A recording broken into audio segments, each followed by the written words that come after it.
Act to serve purpose of any health pandemic. Eyewitnesses to come forward with statements. MOA signed for downstream processing in Eastern Highlands. This is National EMTV News with Toraho Morea. Good evening and welcome. This is Sunday's news.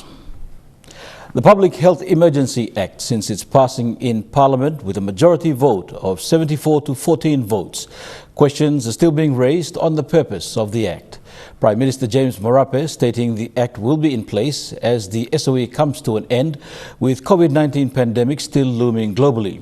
Health Minister Jelta Wong also stating in Parliament before the passing of the Act that while the health system has come a long way in its preparation, he believed that strong legislative powers were still required. The Public Health Emergency Act passed in Parliament to allow this government or any other government to use in the case of a health crisis. So what's in the Act?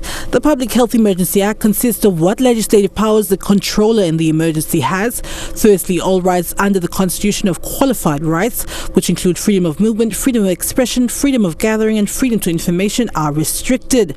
The Act provides for the setup of a National Control Centre for a coordinated national response. That centre will consist of Technical Advisory Council that consists of head of government bodies. To think that law is just absolutely too powerful and infringes on everybody else's right, let me categorically ask our people that this is not so. It is not overwhelmingly powerful. It is not superior than our constitution. It is within the ambit of constitution. Whilst rights, if needed, will be diffused or contained within the provisions of this law. These are all qualified provisions.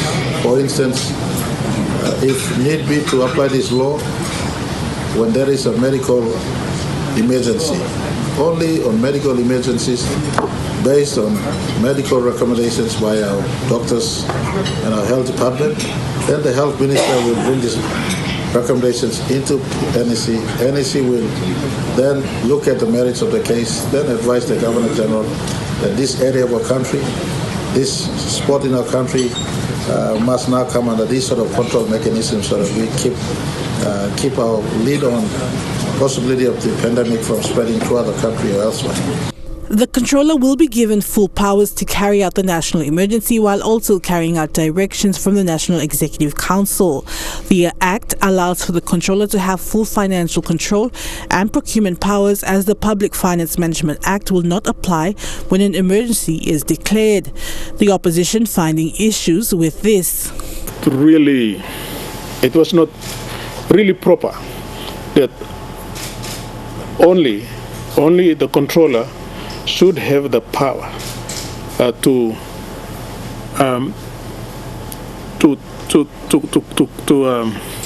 carry out the procurement of goods, works and services. And the fact also that we never went through this legislation.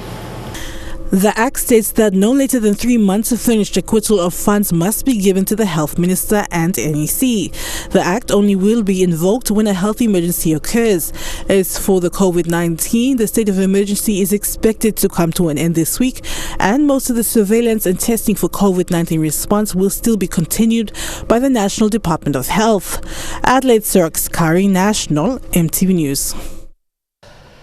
The Eastern Highlands Provincial Government has signed a Memorandum of Agreement with McKinley Asia PNG Limited for investments in smart agriculture and livestock projects worth 45 billion kina. The signing witnessed by Prime Minister James Marape, Agriculture Minister John Simon, McKinley Asia PNG Limited CEO Min Ho Huang and other dignitaries. Prime Minister James Marape stating the national government will fully assist the Eastern Highlands Provincial Government with the project to see the establishment of downstream processing centre for agriculture, produce and livestock. So thank you for all. Together in this partnership, Eastern Highlands Provincial Government and McKinley Asia PNG Limited are expected to achieve and transform sustainable agriculture-based economy and provide food security locally and internationally. The signing of the 45 billion Kinet downstream processing center in the province of locally produced agriculture and livestock, which will be supplied locally and exported internationally. The only problem for our people is the market. Coffee die over the keke because of the market. So now you got looking more line outside the camp. They already have the established market and they know how much they're gonna make in the calculation of working finish na camp. So now people open up for some government, we open up for some. I believe Papua New Guinea by no go wrong Barreto road and by as Prime Minister talk about put him law right by up and through law agriculture. McKinley Asia PNG Limited is a subsidiary of United States-based McKinley Investment Group, an international group of companies specializing in fund management with operations spanning over 100 countries across the globe. The company specializes in fund management and major project financing and focus on supporting and growing developing economies around the globe. 여러 나라에 지사를 두고 있고 이번에 PNG에 지사를 설립했습니다. There's many other countries have a branch company there, but this is the first time have a company come to invest in PNG. Prime Minister James Marape, there to witness the signing of the MOA, was pleased with the signing and assured both parties of the national government support. Greetings to your company. Tell him national government gives full blessing to the provincial government and Eastern Highlands. Marape going on to state that his government welcomed investment but wanted real investors who were willing to spend before the government can look at concessional taxes. Partner provincial governments who want to get out there and look for investors to come in and stay with us. To classify the investors, whether they're genuine investors or not genuine investors, in simple terms we're saying you bring in $20 million worth of investment on the ground first. And then you'll enjoy our concessions we will give you. Now, Leslie, you may or pull him tight into master, even chase him investors out. Shake him and pastor. Them got money, na true come inside, kind of some coffee. We want someone who can come and build coffee so that we can sell finished products so that the 3-in-1 can be produced in country, for instance. Not just sending the raw beans out there. This sort of, we want to progress down this path where we add value to our resources. The agreement is divided into two phases. Phase 1, the pilot project, and Phase 2, the feasibility and construction of various projects. Adelaide Siraks Kari, National EMTV News. The National Fisheries Authority signed off on another Memorandum of Agreement, or MOA, with two more maritime provinces recently.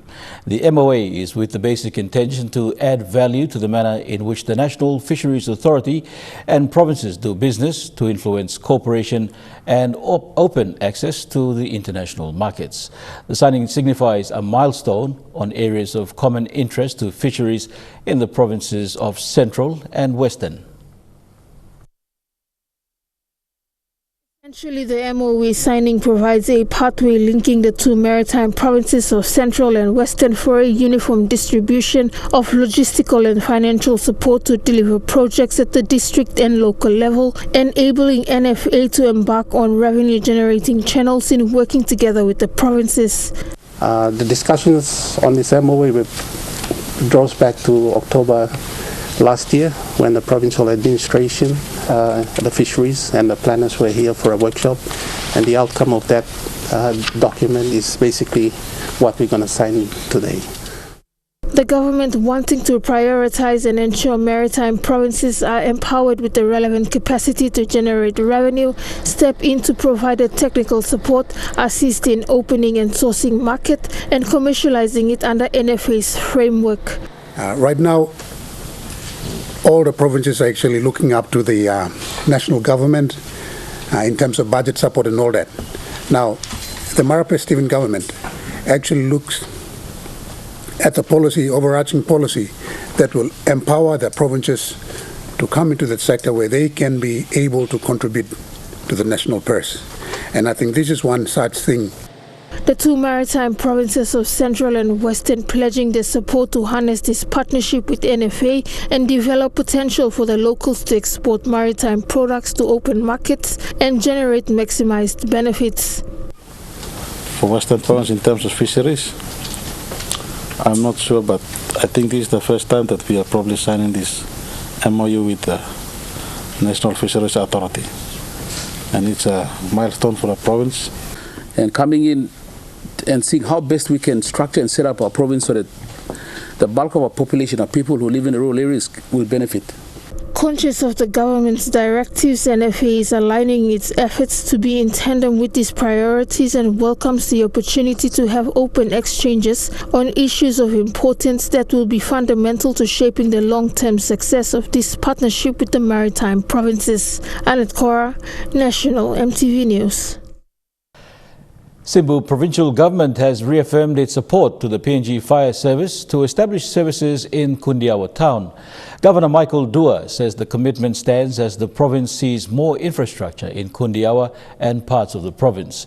The Memorandum of Understanding was signed in Port Moresby yesterday, witnessed by members of the Simbu Provincial Executive Council and the Fire Service. This will be the second MOU signed between Simbu Provincial Government and the Fire Service Department. Governor Michael Dua emphasized to establish fire service in parts of the province. Fire service ceased more than 30 years ago. Late Joseph Nombri, he was in Japan. He brought in a lot of fire service equipment from Japan. Now, maybe I should look at them all used to one, so maybe I should break down and stop now. Fire service too will withdraw Nakamoto.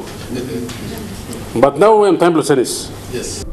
Kundiawa town is seeing more infrastructures year after year. However, a member of the Provincial Executive Council says the province has operated without the fire service. A recent fire also caused death, which people are also not aware to respond to such emergency. House fire, one is I need to go me play in found now. Me kill me there or someone. Me like some what I go in on a book ide. So now last time me like you should want black pigini and me cook him na and ide want them fire too.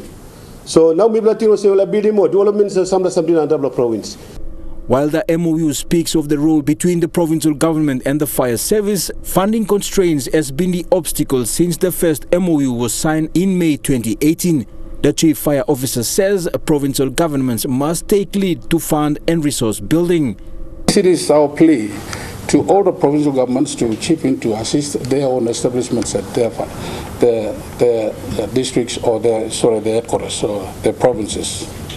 So Biamumas Loyukam, we saw him second time initiative. Adding on, Governor Dua says the provincial government stands firm to support and establish fire service for the people of Simbu. People are not going to let him plant down. People are fast tracking. Thank you for submission below. PIB funding to help me long. Set up now. Work must start to work. I'm kind of so. But otherwise, thank you. We really need the service in the province. Jack Lopava Jr., National EMTV News. The wife of a victim of a recent police shooting is appealing for justice. Now a widow, Lapui Kolup, expressed the loss of her husband, late Ronald Kolup, stating the family's breadwinner was killed for no purpose. A community leader says 5 eyewitnesses have been identified to come forward and present their stories to authorities. The Mautana community in Port Moresby is still mourning the death of late Ronald Kolup, who was shot by police on June 6th at the Rainbow bus stop. Community leaders say 5 eyewitnesses will be talking to police to assist with investigation. Now, all the witnesses, all the video clip, in public, people got all the information show. Me like appeal or this high authorities line or this line must go behind the bar. Now, justice must take place. Late Ronald Kolup was doing a bus transition at the Rainbow bus stop when he was shot during a police raid at the bus stop. He was assisted to the hospital but died later. Community leaders are also questioning the approach by police. Fox Unit 204. Whether atrocity or shoot or whether deployment or dispersing boy line enter so minute idea. Kolup's wife Lapu says her husband was a kind father who provided daily for the family. His loss now affects the family to defend for themselves.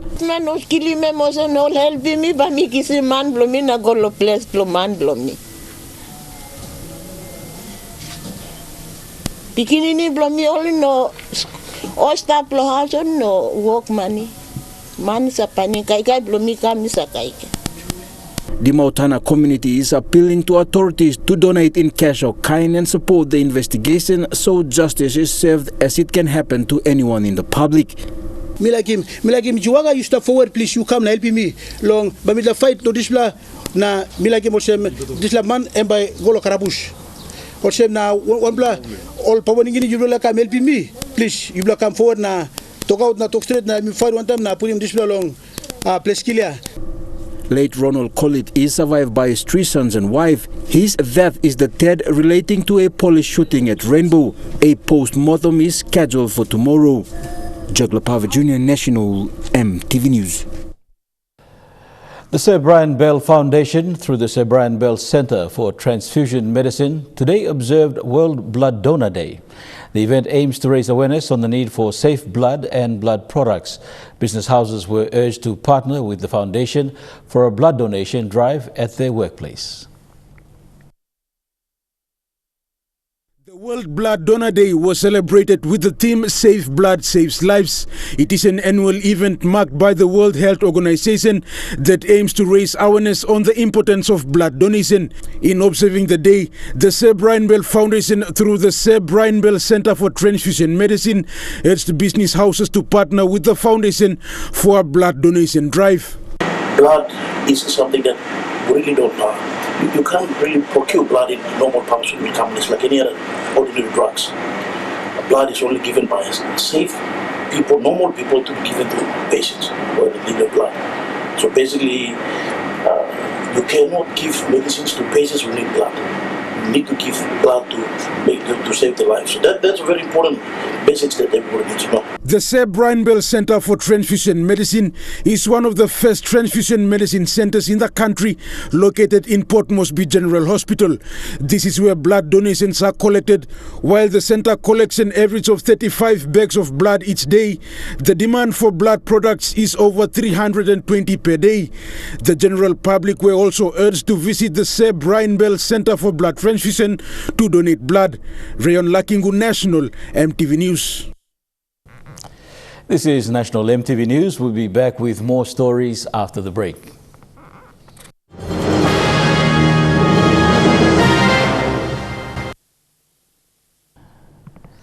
Welcome back. PNG superannuation giant NASFAN has launched its new logo and brand with a focus on adjusting to innovative ways to create more opportunities for its members. The new logo captures the rebranding slogan of NASFAN, Ready for Tomorrow. And we are NASFAN, ready for tomorrow. The new logo will be the third time for NASFAN to rebrand since it started as a social security model for private sector employees in 1981. After an inquiry that led to its rebranding in 2001, NASFAN has since grown into one of the region's largest superannuation fund with over 120,000 members and assets worth over 4 billion kina. CEO Ian Tarotia says the new logo signifies NASFAN's desire to improve with the foresight of preparing for tomorrow. The new logo that we are going to unveil tonight signifies progress and change and a desire to continuously improve. And I think more importantly, it reflects the future of the fund and where we want it to be. And the tagline that it has, and it's no hidden secret, directors, you chose it, and we're all aware of it. It's preparation for tomorrow, getting ready for tomorrow. That's the tagline. But I think the new logo and what you will see represents the future of the organization and where we want it to be, not in 5 years' time, not in 10 years' time, but 20 years' time down the track. And that's what we're all about. We're always about the long term. Moreover, Chairman Charles V says the challenge is for NASFAN to adjust to better serving its members. And the new logo and brand brings to the table a simpler fix that portrays the future of the fund. The challenge really is on us now because NASFAN is turned into an entity where the market is actually quite small. So we have to be a bit innovative, around how we create, membership not only returns but also, look at the way we adjust. You have to be a bit agile and mobile around how we actually better serve our members, not in terms of wealth creation, I think, which is where everyone focuses on it, but also ensuring that we also give them a package of different suite of things, which also, addresses the social side of the business. And I think the new logo will be used in every NESFund brand starting tomorrow. Stanley Over Jr., National EMTV News. Jimmy District Development Authority recently signed a memorandum of agreement with the National Youth Development Agency, NIDA, for youth empowerment. The agreement will see youth being represented at the district level and undergo rehabilitated trainings. NIDA Managing Director Joe Itaki said the revised national youth policy will be rolled out from ward levels up to the national level. Jimmy District is one of the first districts in PNG to sign this MOA with the National Youth Development Agency to roll out the revised youth policy. Administered at the national level, technical officers will be sent to Jimmy to register and strengthen youth network. It is an inclusive program for youths at ward levels up to the national level to be represented in the Youth Council, as well as for both educated and uneducated youths to be involved in programs and trainings. We aspire to see to it that at least a second chance, a second hope is given to youths who have been neglected and who have not participated one way or the other through the mainstream development process. Through this MOA, it will now open up opportunities for them to come on board. Chiwaka Provincial Administrator Stefan Wusik says youths are missing out on government programs, and such agreements will create opportunities for youths who have been left out by the education system. Wusik said many youths have turned to drugs, alcohol, involved in petty crimes, and making fast money at bus stops and market due to no or limited skill development programs after dropping out from upper secondary school. The provincial government will fully support this program to get the youths off the street. And with the National Youth Development Authority coming to the districts, we already have a vehicle for the Youth Development Authority to ride on. So that's as soon as it's given from the administrator's office. We'll give you all the support. The revised national youth policy will go a long way in reducing crime statistics when youths are taken off the streets. The youth agency will partner with other districts, organizations and youth groups to achieve its goals. Vasanata Yama, National EMTV News, Mount Hagen. A framework is now being developed to help implement mental health policies and extend mental health services in the country. Psychiatric consultant Dr. Uma Ambi says they are now in the process of implementing the framework called the Directorate of Social Change and Mental Health Services. She said mental health was always given a low priority over the years, and this framework will ensure doctors and nurses are available in communities to help people with mental health issues. We have a reform in mental health because mental health was always given a low priority in the past, and with all the mental health workers around the country, throughout the provinces and psychiatrists, we all got together, and because of certain issues, I think even before the COVID, we were able to have a reform in mental health, which is called Directorate of Social Change and Mental Health. That is basically to implement the mental health policy and also to expand the mental health services, such thing to take the mental health to the community. Okay, so all this time, when the students have any issue, you have to get the referral and you have to go to the Ward 6 or somewhere to sit and talk to a psychiatrist. But because of what was happening and all the mental health nurses were going away from there because there was no career pathway, but right now we are actually in the process of implementing, which is called Directorate of Social Change and Mental Health Services. East Sepik Provincial Police Commander Superintendent Albert Belly has challenged his officers to work with discipline and honesty when carrying out their duties. He made these comments on Friday while addressing 44 officers who were promoted in the command. The parade at the East Sepik Provincial Police Headquarters was made up of the 44 officers who were recently promoted. 43 of these officers are non-commissioned officers, or NCOs, who were promoted from the rank of First Constable to Chief Sergeants, and one commissioned officer who was promoted to the rank of Inspector. While addressing the parade, Provincial Police Commander Superintendent Albert Belly commended the officers and challenged them to be more disciplined in the force. It's, respect, honesty, and you name it, counseling is a leader, motivator, and so forth. It's always a frontline person who leads and sets standard right, always not good, right, always right, in the name of professionalism. I don't know, it's the daily conduct of business, and not only that, I also emphasize after hours too. Because once they were right now, they began, it shows that maturity. Vegetable farmers and sellers in Port Moresby have lost hundreds of kina after finding out that their vegetables shipped by Bismarck Shipping were rotten. These rotten vegetables include carrots, avocados, taro and cabbages. Agriculture and Livestock Secretary says the government has set up a scheme to help farmers subsidize the freight cost, but it is still frustrating to see unhappy farmers to receive rotten vegetables. These vegetables are transported from Goroka and Hagen to Lae before they are shipped to Port Moresby by Bismarck Shipping, where each container is charged at 2,000 kina. This week, angry farmers and vegetable sellers raised their concern after receiving rotten vegetables and fruits from Bismarck Shipping. They say Bismarck Shipping failed to properly handle their vegetables, where certain fruits such as avocado and carrot were shipped in dry containers, therefore rotting away. The Bismarck Shipping has mishandled most of the produce, agricultural produce from the highlands. What has happened is that some of the produce, fruits and vegetables that are supposed to be in the chiller container were put in the dry container.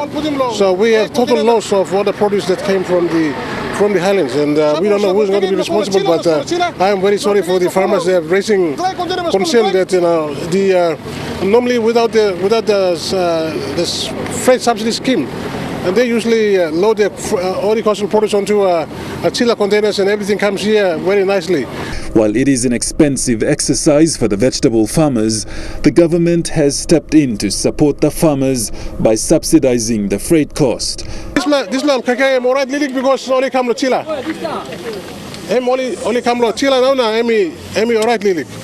So people are calling on the Bismarck companies to make sure that all the perishable goods they should come with on a chiller and not on a dry container. Because suppose if they load everything, all the horticultural produce like fruits and vegetables to a dry container. There are still questions raised by the unhappy vegetable farmers if Bismarck will pay for the damages or loss made.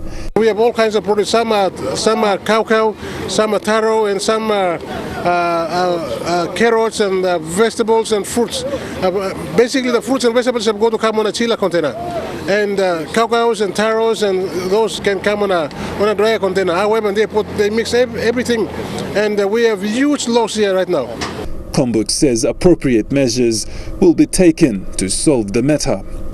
Godwin Eki, National EMTV News. When we return, we bring you a closer look with the story of a family introducing sustainable agriculture in Imbongu, Southern Highlands. Stay with us.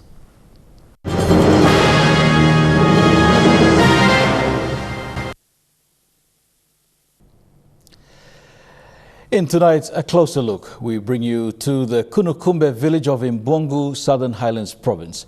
It is a story of a father and a daughter and their father-in-law who goes back to their village to introduce sustainable farming.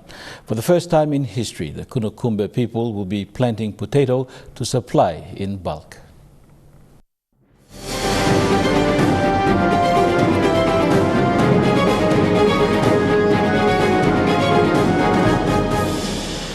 Kunumbu area is situated in Piambil Imbongu electorate, right under the extinct volcano of Mount Gilue. However, the area is known for producing only two crops, sweet potato or kaukau and greens. Thelma Ninjipai Kavanamur and her father, Reverend Wani Ninjipa, started the sustainable farming project not only to fulfill the national government's call to invest in agriculture, but to introduce new crops to their people to sustain their own living. Meaningful way for people in the village to earn some cash. And so I've wanted to do a fish farm here. But then when I came and saw the land, I saw it's very nice. This is an opportunity where my community will be able to learn this method of farming and be able to earn an honest, sustainable income. Thelma sought her father-in-law expertise in agriculture and had identified that her people can still grow other produces but lack the knowledge. Emmanuel Kavanamur recently conducted practical training to the locals on methods of preparing land to planting and harvesting of potato. The seedling grows, we will just move the soil in and then we'll do the spraying also. Control, pest and disease and all this. This community is prepared to grow potato so that they can constantly supply in bulk to the newly established potato chips factory in Pangia. Since they have brought in trainers, they are calling on the Southern Highlands provincial government to support them with seedlings. The provincial government has signed a MOU with Fresh Produce Agency to give 3 years of technical training to the people of Southern Highlands on farming. And our call out to the Southern Highlands provincial government is from the 200 bags, this area, my people in this area, we want some potato seeds. Locals are appreciative of the project, as for the first time they will plant a new crop, but most importantly earn money. This is also to keep youths away from causing unnecessary problems to the community. So this land people go saying one good plus something will come line him now. Then to buy line him the planning to potato buy block Salem and good block one will some money.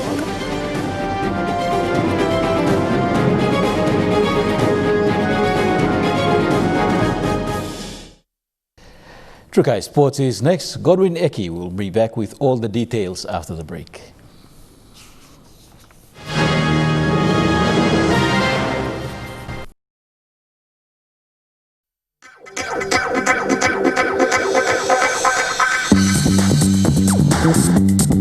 Trukai Sports.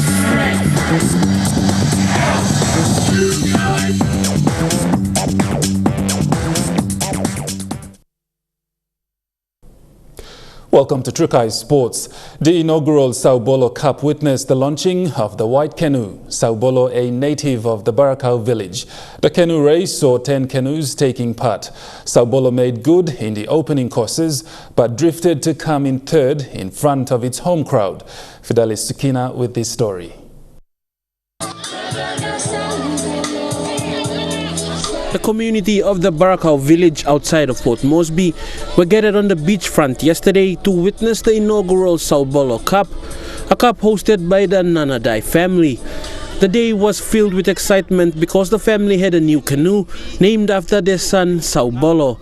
The new canoe had its inaugural race in front of the home crowd. 10 canoes lined up for the top prize with a total of 13 courses to go through to pick a winner. The race starting off well for Sao Paulo, who finished the first course in the lead. But things took a turn during the next two courses, with the canoe Wani mix taking the lead. But that didn't hold back the two-man crew of Sao Paulo, who maintained the second position. In third was Vigirage, the blue canoe with an experienced crew. A notable canoe in the racing circles, Vigirage's crew made good use of the wind and her experienced crew pushed into the lead. Vigirage maintaining the lead in the latter stages of the courses. The breeze slowed down a bit just after midday, with most of the canoes taking it slow under the clear blue skies. The three canoes Vigirage, Wani Mix and Sao Paulo gave a fair distance from the others. With only 3 courses to go, Vigirage showed an impressive lead, with Wani Mix and Sao Paulo finding it difficult to keep up.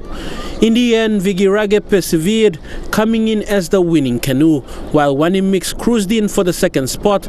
In third, it was the host canoe Sao Paulo. Vigirage's owner Tau Anthony Matapere said the name of the canoe means endeavor. Well, the boat is owned by me. I'm from Hula.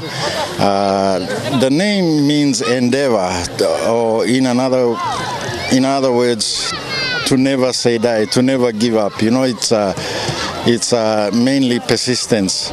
You know, when we started racing, we made a lot of canoes, and we lost many races, and we didn't give up. We kept making new canoes and stuff, and learnt the art of how to perfect it, and so that's the reason why we call the canoe Vigirage, which basically means persistence and endeavor.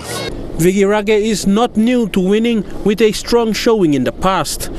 We've been winning nearly for over a period of 10 years, and we dominated in about the first 8 years, but in the last 2 years we've had competition coming from Wanimix, and the new canoe they made, Sabolo, it's, as you saw outside there, it's pretty fast today, you know.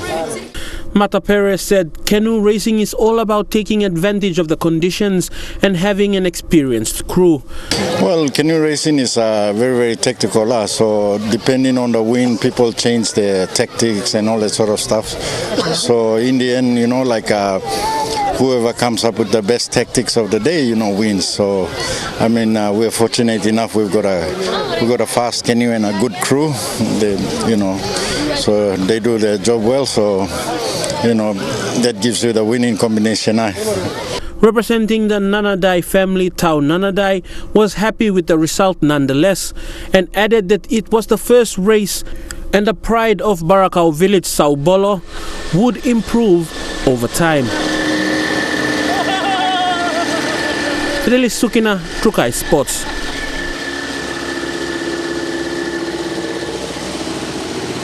And Trukai Sports continues after this break.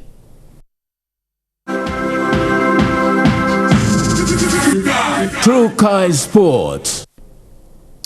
Welcome back to Trukai Sports. Turning overseas, and rugby returned in New Zealand overnight with Super Rugby. The competition began in front of more than 22,000 fans in Dunedin. The new competition consists of only New Zealand-based teams, and fans were treated to a memorable opening match with the Highlanders beating the Chiefs 28-27. All Black Damien McKenzie put the Highlanders in front with a drop goal late in the match, but the home side responded with a match-winning drop goal of their own with just 2 minutes left. Bryn Gatlin slotted the winner, much to the despair of his dad, who was coaching the opposition Chiefs side at the time. And here are some NRL and AFL highlights. Other rugby league from last night now, and the Raiders came from behind to beat the West Tigers 14-6 in Ricky Stewart's 400th game as an NRL coach. Canberra were up by just 2 points when Russell Packer was sent to the sin bin in his first appearance in over a year. Nick Kotrick then made the Tigers pay, scoring in his absence, and the Raiders eventually held on to move into second. Cameron Smith was the standout as the Melbourne Storm survived a late fight back to beat Newcastle 26-12. A controversial 73rd minute penalty halted the Knights' momentum and ensured the Storm would leapfrog Newcastle into third. Earlier, the Rabbitohs comfortably defeated the Titans 32-12. In the AFL, the Gold Coast Suns have ended a 19-game losing streak, beating West Coast 90-46. Number 1 draft pick Matt Rowell was the best on ground. The 18-year-old finished with 25 disposals and 2 goals. The Suns kicked 8 goals to 1 in the final 2 terms. Meanwhile, Travis Boak won the showdown medal for best on ground in Port Adelaide's 110-35 win over the Crows. The Power have now won 3 of the past 5 showdowns. Earlier, the Demons beat Carlton by a point despite the Blues fighting back from 42 points down late in the match. You're watching National EMTV News, the weather forecast for the next 24 hours when we come back. Trukai Sports.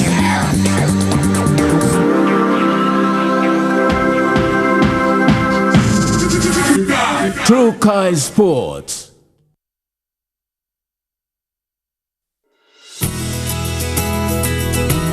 This weather update is proudly brought to you by MoniPlus, with you always.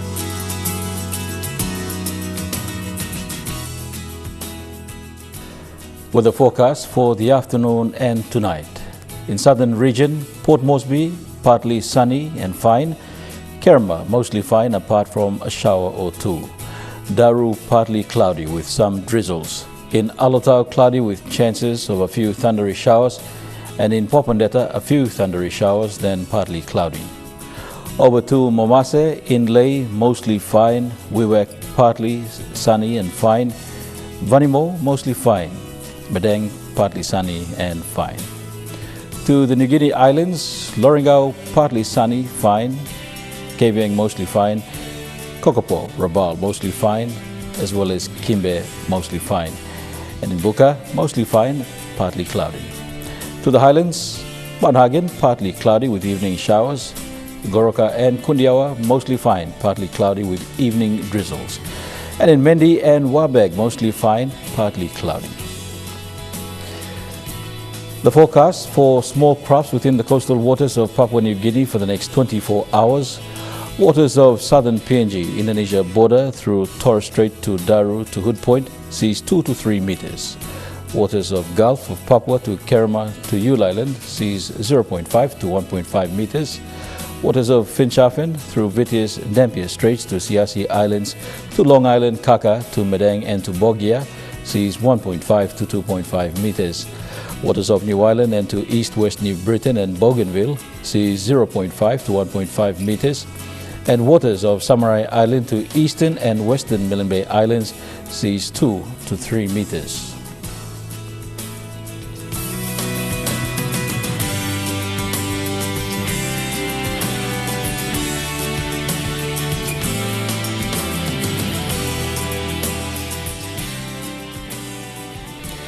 And the ocean forecast for PNG areas: Coral Sea, rough with southeast winds at 25 to 33 knots.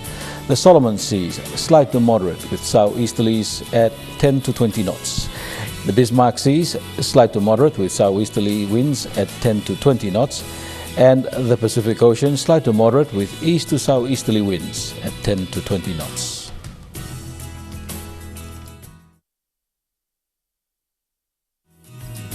The weather update was proudly brought to you by MoneyPlus, with you always. And that's the news, sports and weather for the Sunday, the 14th of June 2020. From all of us here at MTV, pleasant viewing. Bye for now.